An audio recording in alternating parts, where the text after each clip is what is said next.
welcome back to my channel. If you are new, my name is Courtney. Today I am DIYing with some materials that I haven't necessarily worked with before, some of them including leather. I'm engraving on aluminum, and I ended up making some really cute wooden earrings. So if you want to see how I made all these, make sure you stay tuned all the way to the end. There may be a little surprise somewhere in this video. Thank you to Cricut for sponsoring today's video. Now let's go. All right, now the two most common materials used in my opinion, number one is permanent vinyl, which I love to use on tumblers, Yeti cups, as well as coffee mugs. Mugs are a great thing that you can get and do many different projects with. And then of course, using that vinyl on signs, whether it's a wood sign or a chalkboard sign, just a great way to use that permanent vinyl. The second material is gonna be your iron-on, which I love to make throw pillows with iron-on, as well as tea towels. And then of course t-shirts is another great one for that iron-on vinyl. Now let's get into working and cutting wood with our maker. Now let's talk about some materials that you may not know your Cricut maker can cut. So here I've got some natural wood veneer in the color walnut. They also, meaning Cricut, also sells a natural color, and this is just a very thin wood type material, but they also sell a basswood, which is a little bit thicker, as well as chipboard, which I'll show you later on in this video. So when you're working with these different materials, often it will require a different type of mat as well as a different blade to help you get the best cut of the material. So for this, I'm going to attach it to my strong grip mat, which is the purple mat. And once I get this piece all secured to the mat, I am going to go in with some painter's tape and go ahead and secure all the way around this piece of wood veneer. Once that's finished, I'm going to have to change my blade. So for this material, I'll be using my deep blade. And one thing I love about Design Space is it will let you know what blade that you need to put in. And I quickly wanted to share how I store all of my blades. This is just a little container that I got on sale from Michael's, and it is the perfect size for these blades. I've got them all labeled. They're easy to find, so I know exactly which blade I need to grab to cut my material. Once my blade was set and good to go, I loaded up my materials and let the Cricut start cutting. Once everything was cut out, I'm just going to go ahead and peel off the painter's tape, and then I'm going to flip my mat over and go ahead and peel the back of the mat away from the wood veneer. And then taking my little spatula, I'll just pop off my little earring shapes. And then this is what they look like when they're all finished. And then I was going to cut some gold permanent vinyl as well as kind of this bronzy brown. And this is just going to be an intricate pattern that I put on the earrings. Now this is a little parchment paper trick. Maybe you know it, maybe you don't. So to help you get things lined up without accidentally putting your vinyl all the way down, I like to take a piece of parchment paper and you stick it on the back of the transfer tape. And the beauty of it is the parchment paper will come right off. The vinyl will not stick to it. You go ahead and get your top part of the design lined up, and then once it's exactly where you need it, you just remove that parchment paper and go ahead and just push the design the rest of the way down. This is a great way to make sure that your design goes exactly where you need it. Then once I've got the bronze vinyl onto the round circles as well as the gold vinyl on the other set of earrings, I'm ready to go ahead and start putting my earring backs on. Now these earring backs, this set kit came from Amazon. I ordered it. It was less than $20.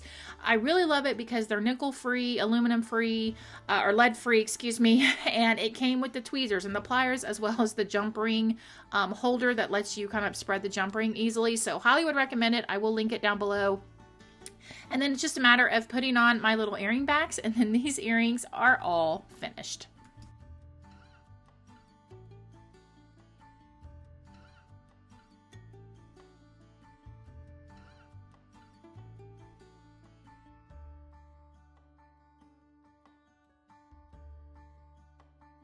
Next material that we are working with is leather. Whether it is a thin leather or a thicker leather, you can do so many fun projects, from earrings to wallets to hair bows. Today I'm going to be cutting out a little tiny bow that I can attach to a paper clip to make some really cute office stationery supplies.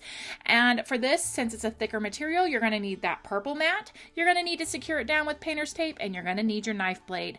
Once you run it through your Cricut, you're going to end up with 3 little pieces here, and then it's just a matter of assembling this with some hot glue.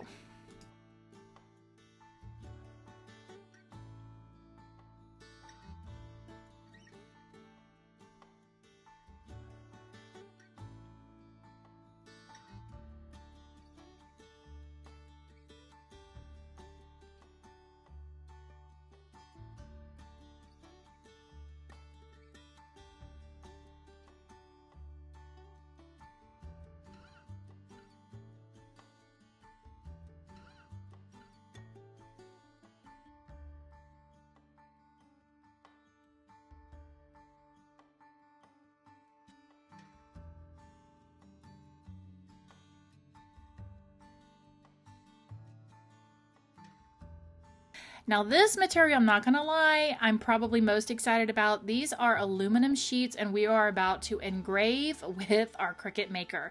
So Cricut sells a 4-pack of these aluminum sheets. They come 4x4 and your first step is gonna be, they have kind of a clear film on them. You're gonna need to go ahead and peel that off. And then you're gonna also need to install your engraving tip. Now, once you get that installed, you're going to go ahead and attach this to your strong grip mat. And then again, with the painter's tape, go ahead and secure this all the way around. Once you do that, it's good to go. You can load it into your machine and let it do its thing. When the design is all finished, it comes out and it looks like this. It did a beautiful job engraving. You want to go ahead and wipe it really good with a lint-free cloth to get all those little bits out of the way.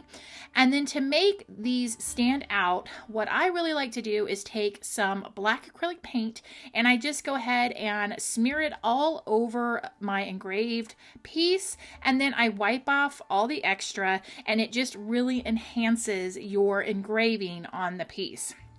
Once that is finished, then I wanted to mount this onto something. Now, Dollar Tree does have these 4 packs of these bigger wood blocks. These would be perfect to mount onto that. But I had this little plaid kind of shadow box looking thing from Walmart, and I wanted to go ahead and put it in there. And I'm just keeping this very simple. I wanted the natural wood look, and I just went ahead and secured it with some of the Gorilla clear glue so that it would stay. And bonus, I'm going to be giving this thing away. So stay tuned to the end to find out how you can possibly win this little sign, and I will ship it off to you. It's coming up. And that's it. This DIY is all finished. The engraving is really, really awesome. This would be a great thing. You can engrave so many different things, and it's just a really great way to amp up any project that you do.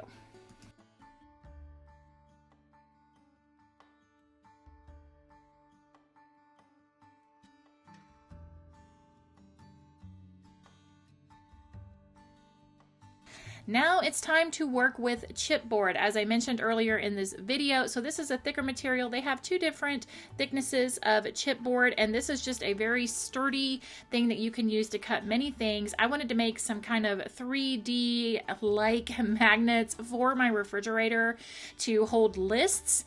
And one thing I did want to share, that chipboard is also awesome to make custom cake toppers, and I'm very excited because coming up in April, I'm going to be having a video where it's the ultimate DIY party, where I'm going to share everything that you could possibly make to do your own party. So anyway, what I'm going to do is go ahead and get this out. And again, you're working with your thick material, so you're going to need that purple mat, your painter's tape, and that knife blade.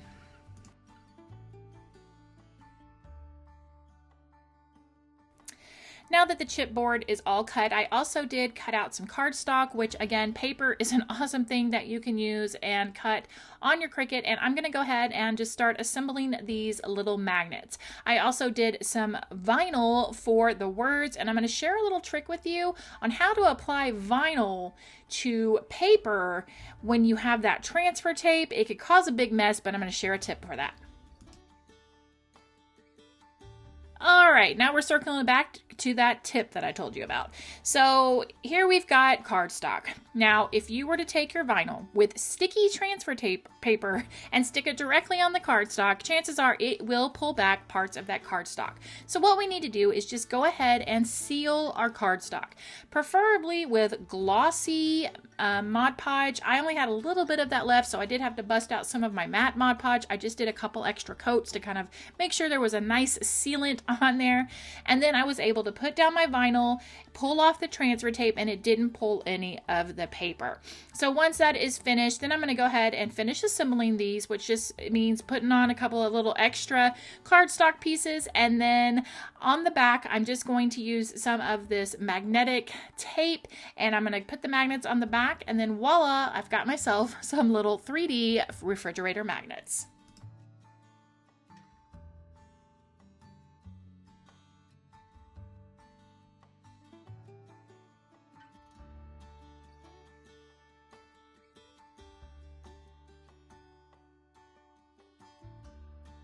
Rolling into the next item of material that you can use, that is felt. Lots of possibilities here, but today I'm going to be making felt napkin rings. I'm going to place this on my fabric grip mat as well as using my fabric blade to help me cut out these pieces. And if you guessed, oh, it's another bow. Yes, it is. I'm a little obsessed with the bows, but I wanted to make a really pretty little napkin ring holder for our Easter dinner. And I just thought this would be really super cute and pretty. Simple to do. This would be great to do red bows at Christmas, but think about felt. I mean, you could make felt flowers. There's so many possibilities with it. Felt ornaments. I mean, all kinds of things. Cricut Access has tons of designs that you can pick from. This was one that was already made. I simply just loaded it into my machine, design space, cut it out, put it together. Seriously, probably took me maybe a total of 7 minutes from start to finish.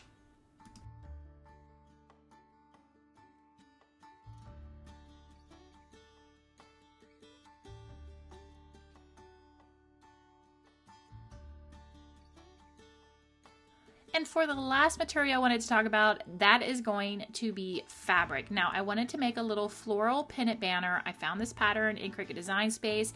And the first thing I'm going to do is take my fabric and put it pretty side down. And I'm attaching it to my fabric mat, and I'll have my fabric blade. I also have to add a fabric marker to my machine because the Cricut will mark where you either need to stitch or, in my case, put my fabric hot glue. So once I got my pieces cut out, which is really awesome because they cut exactly the same size, which is great for quilters, I went ahead and pressed them, and then it was just a matter of me taking my two pieces and gluing them together. I did want to leave that seam because on the edges, on some of them, I decided to cut and just make little snips. On others, I decided to fray because I'm trying to go for the whole shabby chic vibe here. And then once I got all of these pieces glued together with the fabric hot glue, as well as, you know, trimmed out on the edges, I was ready to go ahead and put it together. Now, I had thought about adding it to twine or a piece of ribbon, but ultimately what I ended up doing was just directly gluing my little pieces together on the corners, and then that's it. This little pennant banner is done. Again, now I did mention if you are a quilter, this is something that definitely could probably save you tons of time by putting your fabric in the machine and just letting it cut all those repetitive shapes that you need. So there you go. This is the last material that I worked with in this video, and I absolutely loved how this little simple spring banner turned out.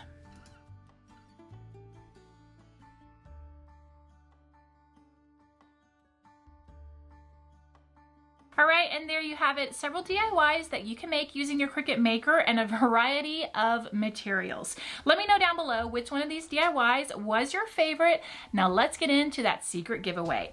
So one of you will win this little plaque that I made in today's video. All of the details of the giveaway will be down in the description box, so make sure you read those. But this is all you need to do to enter. Down below in the comments, I need you to answer this question. What was your favorite subject in school growing up? Were you a math person? Perhaps you enjoyed reading, science, social studies, or maybe you just enjoyed recess, lunch, gym. There is no shame in that game. Thanks so much for watching, guys. I really appreciate it. The giveaway will be open until Monday, April 12th, so make sure you drop your little submission down in the comments. I will see you in the next one. Bye!